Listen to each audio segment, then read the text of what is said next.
Hello everyone, welcome to Raj Malhotra IAS. Raj Malhotra IAS में आप सभी का स्वागत है।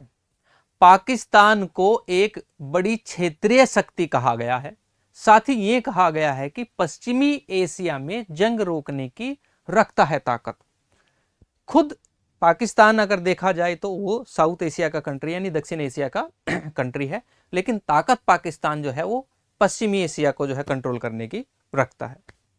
ये स्टेटमेंट न ही तो किसी पाकिस्तान के रिप्रेजेंटेटिव्स ने दिया है, न ही पाकिस्तान के किसी मिलिट्री कमांडर ने दिया है, न ही पाकिस्तान के साथी देश चाइना की तरफ से दिया गया है।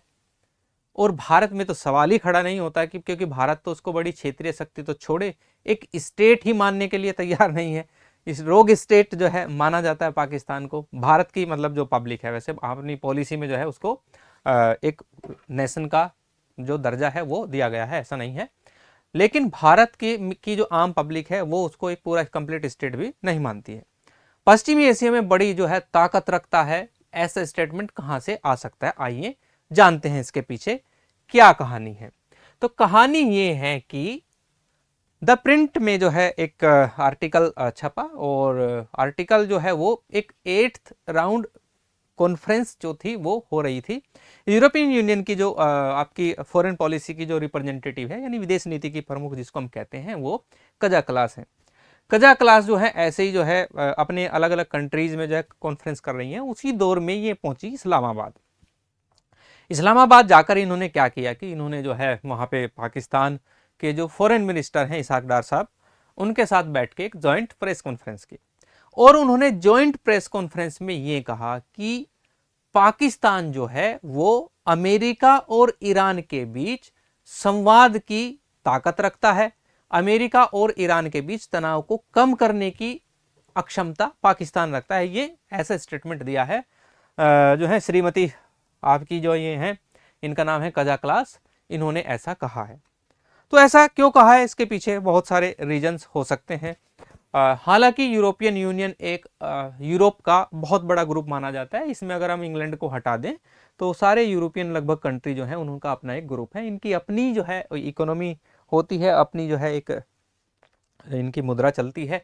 तो ऐसे ही अगर देखा जाए तो पाकिस्तान मेजर रीजनल पावर है, ये मैडम ने कहा है। और ये साथ में ये भी कहा है कि ये वेस्ट एशिया का रीजनल पावर बनने जा रहा है।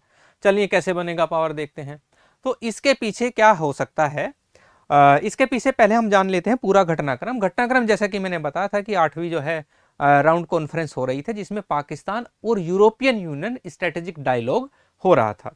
ठीक है, क्योंकि इनकी अपनी ऐसा नहीं है कि यूरोपियन यूनियन के साथ में पाकिस्तान का जो स्ट्रेटेजी है, स्ट्रेटेजिक अलाइज हैं दोनों। पाकिस्तान का बहुत सारा टेक्सटाइल इंडस्ट्रीज का जो प्रोडक्ट है वो यूरोपियन यूनियन के बाजार में जाता है, जहाँ पे इसको काफ़ी छूट है। उसके भी बातें हम आगे करेंगे वो कैसे छूट मिलती है। तो ये सारी चीज़ें हैं। तो यहाँ पे इन्होंने कहा है, यहाँ पे क्या था कि deputy prime minister and foreign minister हैं यहाँ के मोहम्मद इसहाक डार। ठीक है, तो ये जो मोहम्मद इसहाक डार हैं इनकी अगर हम बात करें 1 सेकंड, तो जो कजा क्लास है इनके साथ इन्होंने बातें की। यहाँ पे कजा क्लास ने जब प्रेस कॉन्फ्रेंस हो रही थी उन्होंने कहा कि पाकिस्तान धीरे धीरे जो है एक रीजनल डिप्लोमेसी ग्रो कर रहा है। ठीक है, यानी क्षेत्रीय जो डिप्लोमेसी है उसको ग्रो कर रहा है। और साथ में उन्होंने ये लाइनें जो मैंने बताई है स्टार्टिंग में बोली थी कि अमेरिका और उसके बीच में ये एक कड़ी के रूप में काम कर रहा है। तो ऐसा पाकिस्तान क्यों करना चाहता है? देखिए, पाकिस्तान का सबसे बड़ा जो दुख है वो ये है कि वो साउथ एशियन कंट्री है। और साउथ एशियन कंट्री में क्या है कि भारत जैसा एक बड़ा देश उसका कहीं ना कहीं प्रतिद्वंदी है। दूसरा क्या होता है कि जब भी पाकिस्तान हरकतें करता है तो हरकतें करने के बाद भारत को उसका प्रत्युत्तर देना पड़ता है, रिटेलिएट करना पड़ता है। उसके लिए उसके ऊपर जो है 1-2 मिसाइल बम छोड़ने पड़ते हैं, हमला करना पड़ता है। तो उसके पीछे फिर पाकिस्तान को चाहिए होता है ग्लोबल सपोर्ट। ग्लोबल सपोर्ट के लिए पाकिस्तान क्या करता है कि या तो यूरोपियन यूनियन के पास जाता है या फिर अमेरिका के पास भागता है। ठीक है, तो इसमें क्या है कि पाकिस्तान क्या चाहता है कि वो कहीं ना कहीं ऐसे स्टेटमेंट दिलवा के या दे के जैसे भी है वो अपने आप को एक ग्लोबल सपोर्ट पाना चाहता है भारत के अगेंस्ट। आगे इसमें अगर हम बात करें, देखें तो क्या सच में ही पाकिस्तान जो है वो यूएस ईरान वॉर को, इसके पीछे का ट्रुथ क्या है वो हम यहाँ पे जानने का प्रयास करेंगे। देखिए, ट्रुथ ये है कि पाकिस्तान की सच में हैसियत नहीं है कि वो अमेरिका और ईरान के बीच मध्यस्थता करा दे। दूसरा क्या है कि वो ये सारी चीजें कर क्यों रहा है, वो कर इसलिए रहा है क्योंकि उधर क्या है कि अफगानिस्तान का जो बॉर्डर एरिया है वहां पे उसको बहुत ज्यादा स्ट्रगल अफगानिस्तान के साथ करना पड़ रहा है। तो वो कहीं ना कहीं चाहता है कि तुम इस रास्ते से क्या करो कि ईरान के साथ अपने अच्छे संबंध करो, और इससे वो दो साइडेड उसका जो है दो तरफ जो है वो अपने आप को जो है बचाने का प्रयास कर लेगा। एक तो क्या है कि वो भारत को कहीं ना कहीं काउंटर करता है इधर, और दूसरा अफगानिस्तान को भी काउंटर करेगा। तो ईरान का सपोर्ट उसको इसलिए चाहिए। ठीक है, तो ये चीजें चल रही है। हालांकि ईरान के ऊपर भी ईरान अमेरिका का जो चल रहा है डिस्प्यूट, उसमें ईरान का कहीं ना कहीं कम्युनिकेशन तो है पाकिस्तान के साथ में, और दोनों इस्लामिक कंट्री हैं, तो इस्लामिक ममालिक वर्ड बोलते हैं इनकी उसमें, तो ये है। अब क्या है कि दूसरा रीजन क्या है, दूसरा रीजन ये है कि भारत चाबाहार पोर्ट को ऑपरेट कर रहा है। चाबाहार पोर्ट का एक तरीके से आप समझ सकते हैं कि मालिक है। चाबाहार पोर्ट आपका ईरान में है। ठीक है, इस चाबाहार पोर्ट की वजह से क्या है कि भारत को मिडल ईस्ट और सेंट्रल एशिया में एक जो है इजी एक्सेस मिलता है। एक तरीके से अगर भारत को मिडल ईस्ट और आपका जो है सेंट्रल एशिया में जाना हो चाबाहार पोर्ट की वजह से, तो एक तरीके से यहां से देखा जाए तो इसका क्या है कि ये एक इजी एक्सेस मिलता है। इसको भारत का गेटवे कहा जाता है मिडल ईस्ट और उसके लिए। तो यहां पाकिस्तान क्या करना चाहता है कि अपने आप को किसी ना किसी तरीके से मीडिएटर जो है घोषित कर दे, एक तरीके से सेल्फ डिक्लेयर मीडिएटर घोषित कर दे, और बाद में जो है पाकिस्तान क्या करे कि इस पूरे रीजन में भारत के प्रभाव को कम करना चाहता है। ऐसा कोशिश पाकिस्तान करता रहता है, लेकिन ऐसे कोशिश करने से कुछ नहीं होता। सच में अपने आप को मीडिएटर बनाना पड़ता है। तो कहीं ना कहीं जो है वो एक ग्लोबल सपोर्ट, उसको मैं फिर कह रहा हूं कि ग्लोबल सपोर्ट उसको इसके पीछे चाहिए, चाबाहार पोर्ट। दूसरा क्या है कि ग्वादर पोर्ट जो है वो चाइना का कंट्रोल है, समझ रहे हैं ना। तो ग्वादर पोर्ट जो कि चाइना का कंट्रोल है, तो कहीं ना कहीं पाकिस्तान चाहता है कि ग्वादर पोर्ट से जो है ज्यादा से ज्यादा ट्रेड हो, क्योंकि चाइना का उसको पीछे से बैकअप मिलता है, चाइना की तरफ से उसको क्या है बैकअप मिलता रहता है। तो दूसरा रीजन ये भी है, कहीं ना कहीं चाइना चाहता है कि जो चाबाहार पोर्ट है कहीं ना कहीं उस पर भारत का प्रभाव कम हो जाए, और जो चाइना का जो प्रभाव है वो उस पर कहीं ना कहीं बढ़ जाए। तो ये चीजें इसमें आप देख सकते हैं, पीछे की कहानी इसमें चल रही है। ठीक है, इसमें अगर हम आगे बात करें, जब ये प्रेस कॉन्फ्रेंस हो रही थी, यहां ध्यान से सुनिएगा, तो यहां पे जो फॉरेन मिनिस्टर हैं इसाक डार, उन्होंने ये कहा है, स्टेटमेंट दिया है ऑन कैमरा।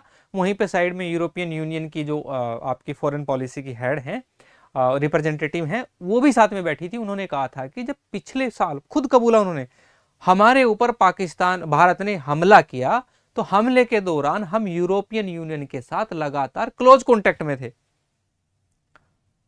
ध्यान से सुनिए, क्लोज कॉन्टेक्ट में थे यूरोपियन यूनियन के। तो यूरोपियन यूनियन का कहीं ना कहीं जो है वो उनको बैकअप था पाकिस्तान को। और ऐसा नहीं है, ऐसा पहली बार नहीं हुआ है, जब भी पाकिस्तान ने ऐसी हरकतें की हैं, हरकतें करने के बाद फिर मैं वही कहूंगा, भारत ने जब भी जो है प्रत्युत्तर के रूप में वहां पे कुछ ना कुछ किया है। और जब भी भारत ने हमला किया है पाकिस्तान के ऊपर, तो पाकिस्तान जो है वो यूरोपियन यूनियन और अमेरिका जैसे देशों के पास भागता ही भागता है। तो ये ऐसा नहीं, क्लोज कॉन्टेक्ट में जरूर रहे होंगे ये यूरोपियन यूनियन वाले। और चूंकि ये बात सच इसलिए हो जाती है क्योंकि पाकिस्तान यूरोपियन यूनियन की जो फॉरेन पॉलिसी की जो हेड है, वो जो इंटरनल सिक्योरिटी है, एक्सटर्नल सिक्योरिटी है, उसकी भी रिप्रेजेंटेटिव कम हेड हैं ये महोदय जो मिसेज कजाक्लास हैं। तो उनके सामने जो है इसाक डार ने, जो वहाँ का विदेश मंत्री है, और उसने ये बात प्रेस कॉन्फ्रेंस में सबके सामने बोली है। ठीक है, तो एक तरीके से पाकिस्तान यहाँ पे क्या चाहता है, पाकिस्तान चाहता है कि अगर हम ऐसी बातें बोलेंगे तो पूरी दुनिया को ये लगेगा कि पाकिस्तान को ग्लोबल सपोर्ट है, जो कि भारत को नहीं है। ऐसा पाकिस्तान प्रयास करने का कोशिश करता है। ठीक है, तो ये चीजें उसने उसमें बोली थी। अब ये इसके पीछे रीजन क्या है, दो रीजन है। एक तो पाकिस्तान क्या है, अपने आप को ग्लोबल सपोर्ट दिखाने का प्रयास करता है, कहीं ना कहीं जो है मैसेज जाए भारत में कि मेरे पीछे देखो भाई कितना जो है ग्लोबल सपोर्ट है, अमेरिका मेरे साथ है, यूरोपियन यूनियन मेरे साथ है, और चाइना का तो खैर परमानेंट जो है उसको टैग लगा हुआ है कि मेरे ही साथ है। ठीक है, तो ऐसे ग्लोबल सपोर्ट उसको कहीं ना कहीं मिलता रहता है। एक तो फायदा ऐसा करने से पाकिस्तान को ये हो जाता है। दूसरा सबसे बड़ा फायदा मैं बताता हूँ क्या है। दूसरा सबसे बड़ा फायदा यह है कि एक स्कीम है, जीएसपी प्लस स्कीम होती है यूरोपियन यूनियन की, वो जिस कंट्री को मिल जाती है, जीएसपी प्लस स्टेटस मिल जाता है, तो उससे क्या होता है, जो नॉन यूरोपियन यूनियन कंट्रीज हैं, ये मेनली उनको दिया जाता है। वो किसी भी यूरोपियन कंट्री में विदाउट टैक्स या बहुत कम टैक्स पर जो है वो क्या कर सकता है कि अपना सामान वहाँ पे, अपना जो भी प्रोडक्ट है वहाँ पे डंप कर सकता है, वहाँ पे बेच सकता है। वैसे तो पाकिस्तान बहुत बड़ा जो है प्रोडक्शन का हब नहीं है, लेकिन टेक्सटाइल इंडस्ट्री पाकिस्तान की ठीक ठाक है। ठीक है, जो वहाँ पे लोकल टेक्सटाइल्स हैं पाकिस्तान की वो ठीक ठाक है। जो टेक्सटाइल के कपड़े वगैरह बनते हैं वो पाकिस्तान क्या करता रहता है कि वो यूरोपियन यूनियन में भेजता है, जहाँ पे उसको जीएसटी प्लस स्टेटस का दर्जा है।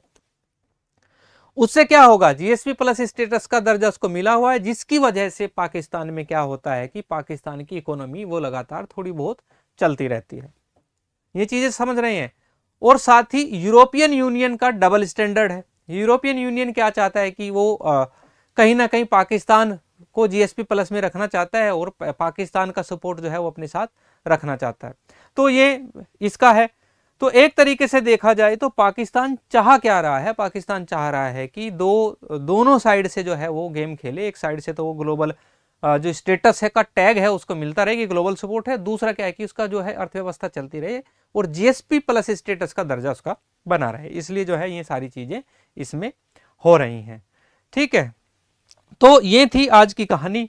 आज की कहानी में क्या है, अगर हम देखें तो आज की कहानी में जो है पाकिस्तान ग्लोबल लीडर बन गया है। यानी अगर देखा जाए तो वैश्विक गुरु है पाकिस्तान, कजा क्लास के शब्दों के अनुसार। जैसे कजा क्लास जो है उसने अपने शब्द कहे हैं, पाकिस्तान जो है आने वाले कुछ ही समय में जो है पूरे वैश्विक जो सुरक्षा है उसका लीडर बन जाएगा, और साउथ एशिया का लीडर बनने से पहले वह वेस्ट एशिया का लीडर बनेगा, ऐसा कजा क्लास जी ने कहा है। तो आप कमेंट बॉक्स में आप बताएं कि क्या सच में पाकिस्तान एक पीस ब्रोकर की भूमिका निभा रहा है, या ये सब सिर्फ वो जो है जीएसपी प्लस जैसे स्टेटस, अंतरराष्ट्रीय कूटनीति, या कहीं ना कहीं अपने आप को ग्लोबल सपोर्ट दिखाने के लिए कर रहा है। हमें अपनी राय कमेंट बॉक्स में जरूर बताएं, और ऐसे इंफॉर्मेटिव वीडियोस को देखने के लिए हमारे चैनल को लाइक करें, शेयर करें और सब्सक्राइब करें।